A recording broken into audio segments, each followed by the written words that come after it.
नमस्कार, मैं हूं अनूप कुमार और VVI question series for 10th class में आपका स्वागत है। आज का वीवीआई क्वेश्चन है, परिवहन से आप क्या समझते हैं। इसको दूसरे शब्दों में कह सकते हैं, परिवहन क्या है। What is transport. 10वीं कक्षा का विज्ञान जो सब्जेक्ट है उसके बायोलॉजी सेक्शन से यह क्वेश्चन है।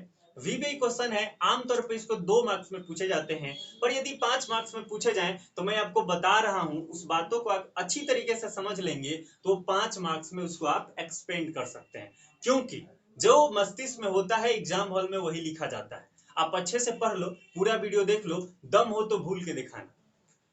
एक ऐसा परिभाषा मैंने लिखा है जिसको आप हूबहू समझने के बाद याद कर सकते हैं और एग्जाम हॉल में लिख सकते हैं, है ना। तो इस जो मैंने लिखा है उसको देखते हैं और उसी के अकॉर्डिंग हम लोग समझेंगे। परिवहन, ट्रांसपोर्ट, वैसा जैव प्रक्रम। अब बात आती है भाई, ये जैव प्रक्रम क्या है। इसको इंग्लिश में बोलते हैं लाइफ प्रोसेस। जैव प्रक्रम इट मींस लाइफ प्रोसेस। ये हर जीवित जीवों में होता है। पृथ्वी पर जो भी जीव हैं उन सभी जीवों में ये जैव प्रक्रम होता है, चाहे वो जीव है या फिर पादप जगत में अगर पौधे जो होते हैं उनमें भी ये होता है। यानी सजीवों का ये गुण है जिसमें जैव प्रक्रम होता है। तो जैव प्रक्रम क्या है इसको हम जान देंगे। सबसे पहले वीडियो तो मैंने अपलोड कर दिया है, आप देख सकते हैं, you can watch that videos. But अभी मैं आपको 2 लाइन में बता रहा हूं। जैव प्रक्रम का मतलब होता है जिसके द्वारा जीवों का अनुरक्षण होता है। इट मींस जिसके कारण, जिसके वजह से जीव जीवित रहते हैं। अगर ये नहीं हो तो जीव मर जाएंगे, तो उसी को हम बोलते हैं जैव प्रक्रम। जैसे पोषण, आप सोच के देखिए, अगर कोई जीव भोजन ना करे तो क्या होगा, कितना दिन तक इस धरती पर जी सकता है। श्वसन, अगर हम सांस नहीं ले या कोई जीव सांस नहीं ले, ऊंट को छोड़ के, वो तो थोड़ा देर तक सस्टेन कर सकता है, बट फिर भी वो भी तो मर जाएगा ना अगर श्वसन ना करे। बाकी जीव 1 मिनट 2 मिनट मैक्सिमम। अगर उनमें उत्सर्जन की क्रिया ना हो, हमारे शरीर में जो अमोनिया बनता है वो यूरिया में तत्काल बदल जाता है। क्यों बदल जाता है? क्योंकि अमोनिया की वजह से हमारा जो शरीर है वो सस्टेन नहीं कर पाएगा NH3 को, तो जल्दी से यूरिया में बदल जाता है। यूरिया कुछ देर तक हम शरीर में स्टोर रख सकते हैं, फिर उसको हम बाहर निकाल देते हैं। तो जो उत्सर्जन के लिए जो चीजें हैं, ऐसे बहुत सारे पदार्थ जो हमारे शरीर से बाहर निकालना है वो भी जरूरी है ना। तो ऐसा सारी प्रक्रिया जिसके वजह से जीव जीवित रहेंगे, जिसके द्वारा जीवों का अनुरक्षण होता है, संरक्षण होता है, उसी को हम बोलते हैं जैव प्रक्रम। और जैव प्रक्रम 4 टाइप्स का होते हैं। श्वसन, सबसे पहले पोषण कर लेते हैं। पोषण, श्वसन, परिवहन, उत्सर्जन, ये 4 है जैव प्रक्रम। तो क्या इसके अलावा हमने सुना है सजीवों में गुण होते हैं जनन, तो क्या जनन एक जैव प्रक्रम है? आंसर है नो।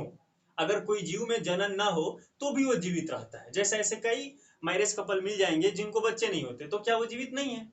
जीवित है। माने वैसा प्रक्रिया जिसके द्वारा जीवित रहें, वो ना हो तो तत्काल मर जाएंगे, थोड़े कुछ समय में मर जाएंगे, उसी को हम बोलेंगे जैव प्रक्रम, है ना। लाइफ प्रोसेस, इंग्लिश में इसका सही नाम है लाइफ प्रोसेस, है ना। वैसा जैव प्रक्रम, तो परिवहन क्या है? एक जैव प्रक्रम है, it is a life process. वैसा जैव प्रक्रम जिसमें उपयोगी पदार्थों का उनके मूल स्रोत से शरीर की प्रत्येक कोशिकाओं तक पहुंचाने। यानी हमने भोजन किया, पोषण कर रहे हैं, वो हमारे शरीर में गया, स्टोमच में, वहां पचा, ये जो जा रहा है वो ही हो रहा है परिवहन। फिर पचा, फिर खून में मिला, फिर प्रत्येक कोशिकाओं तक पहुंचा खून के माध्यम से। ये जो चल रहा है ना, यही है परिवहन। अगर ये नहीं होता तो कैसे होता? सोचिए, पचा हुआ भोजन जहां है वहीं रहता, कोशिका तक पहुंचता ही नहीं। हम नाक से ऑक्सीजन तो ले लेते पर शरीर की प्रत्येक कोशिकाओं तक पहुंचता ही नहीं। तो सोचिए कैसे ये पूरा शरीर जीवित रह पाएगा। तो यही, यानी उपयोगी पदार्थों को मूल स्रोत से जहां जरूरत है उनको वहां तक पहुंचाना। और दूसरा काम क्या है? तथा अनुपयोगी, जो हानिकारक हैं पदार्थों को उनके गंतव्य स्थान तक पहुंचाने की क्रिया को परिवहन कहते हैं। गंतव्य स्थान मतलब फाइनल पॉइंट, जहां से उनको बाहर निकालना है ना। तो हमारे शरीर में ऐसी जो क्रियाएं होंगी तो बहुत सारा हानिकारक पदार्थ, अनुपयोगी पदार्थ बन जाता है जिसको शरीर से बाहर भी निकालना है। उत्सर्जन में इसको और हम लोग अच्छे तरीके से समझेंगे कि इसको बाहर कैसे निकालते हैं, इसमें कौन कौन से अंग भाग लेते हैं, इसको जानेंगे, पर इस वीडियो में हम लोग केवल परिवहन पर फोकस कर रहे हैं। तो वैसा जैव प्रक्रम जिसमें उपयोगी पदार्थों का उनके मूल स्रोत से शरीर की प्रत्येक कोशिकाओं तक पहुंचाने तथा अनुपयोगी और हानिकारक पदार्थों को उनके गंतव्य स्थान तक पहुंचाने की क्रिया को परिवहन कहते हैं।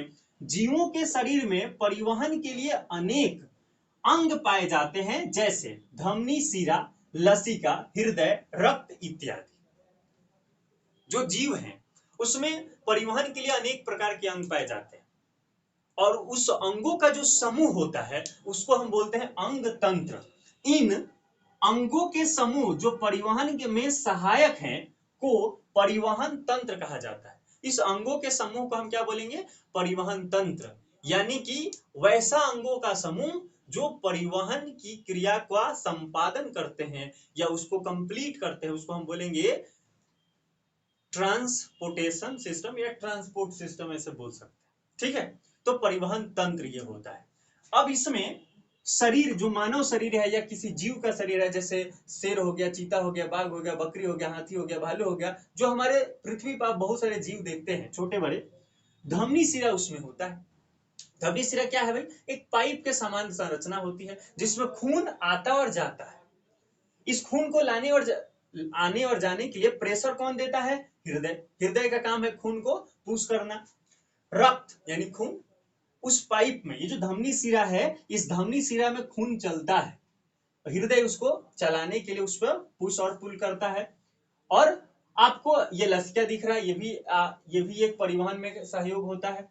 तो ये सारे जो अंग आपको दिख रहे हैं, इसके अतिरिक्त और भी अंग है जो कि परिवहन में सहायक है। ये जीवों में हो गया। आपको पादप के बारे में क्या सोचना है? क्या पौधे जीव नहीं है? क्या पौधे सजीव नहीं है? आंसर है वो तो है। और हमने थोड़ा देर पहले यही बताया था कि जो भी जीव होगा उसमें परिवहन होगा। तो क्या पौधों में परिवहन होता है? आंसर है हाँ। कैसे होता है परिवहन? तो पौधे में दो ऊतक पाए जाते हैं, जाइलम और फ्लोएम। तो जाइलम और फ्लोएम के सहयोग से पौधों में, जाइलम के सहयोग से क्या होता है, नीचे से जो भी मिट्टी से खनिज लवण वो लेते हैं वो पत्तियों तक पहुंचता है, और भोजन जब बन जाता है ग्लूकोज जनरली, तो फिर उसी बना हुआ भोजन को वो फ्लोएम के माध्यम से सभी दिशाओं में फैला देते हैं, और जो भी जड़ को भी जरूरत होती है तो फिर जड़ तक पहुंचाते हैं। तो जाइलम और फ्लोएम उत्तक होते हैं जो पौधों में परिवहन के अंग हैं, है ना। एग्जाम में बहुत इंपॉर्टेंट क्वेश्चन पूछा जाता है, जाइलम और फ्लोएम में क्या अंतर है। एक और क्वेश्चन पूछे जाते हैं, धमनी और शिरा में क्या अंतर है। लसिका से आप क्या समझते हैं? हृदय की क्रिया विधि का वर्णन कीजिए। ये सारे के सारे परिवहन तंत्र के वीवीआई क्वेश्चन है। अगर आपने 1 to 1 इस वीडियो को आपको देखना है तो निश्चित ही आप कमेंट कीजिएगा। होता क्या है कमेंट करने से? होता यह है कि हमें खुद पता चलता है कि आपकी डिमांड क्या है, और नहीं करते हैं तो क्या होता है, अपनी इच्छा से कुछ भी आदमी बनाते रहता है।